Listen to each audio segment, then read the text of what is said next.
السلام عليكم. ازيكم يا حبايبي؟ عاملين ايه؟ تعالوا كده نعمل مع بعض كده شوية سندوتشات سريعة للأولاد.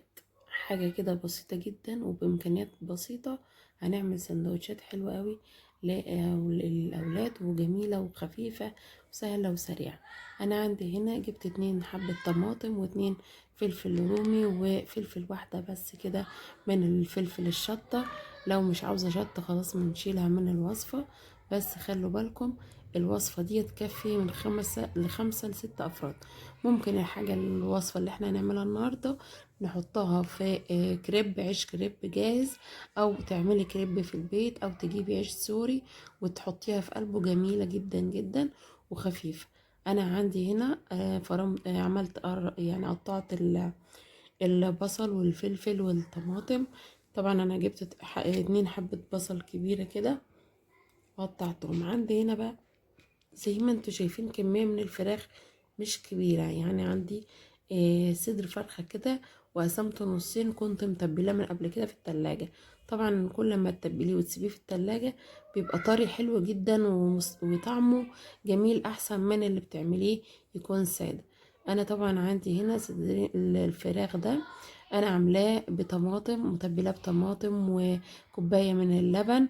اللبن طبعا بيطري اللحمة جدا وبيخليها مش ناشفة كده ويبقى طعمها جميل.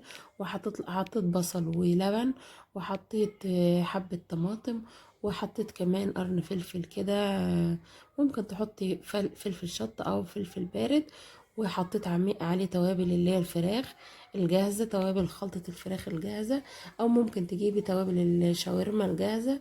او ممكن تحطي انتي التوابل اللي بتحبيها مع شوية من الملح وشوية بصل بودرة، توم بودرة، وبعد كده وفص توم واحد بس، وشوية من الجنزبيل البودرة برضو. كل ده بنحطه على الفراخ.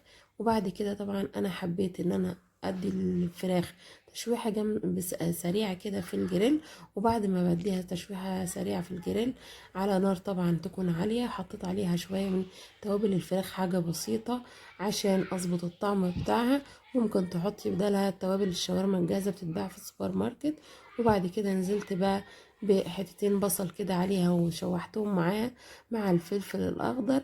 وبعد كده شوحت بقى، حطيت هنا البصل والفلفل ياخدوا كده تقليبة كده مع بعض. ولقيت ان السوائل قليلة فرحت حط عليهم شوية من الزيت، وفضلت مكان الشاورما كده وحط اقلب فيهم. وبعد كده رشيت عليهم رشة من التوابل الفراخ، او توابل مثلا كمون، شطة، فلفل اسود، الحاجات التوابل اللي انت بتحبيها تروحي رشاهم عليها كده، وشوية ملح.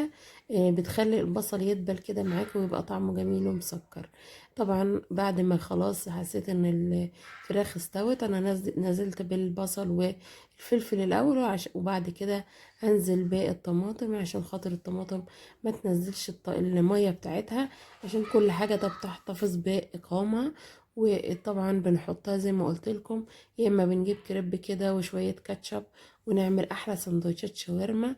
وبألف هنا وشفا. الوقت اللي احنا فيه ده محتاجين ان احنا نوفر على قد ما نقدر وبأقل الامكانيات، نسعد اولادنا ونعمل لهم سندوتشات احسن بكتير واجمل من البره طبعا، واوفر بكتير. والسلام عليكم ورحمة الله وبركاته.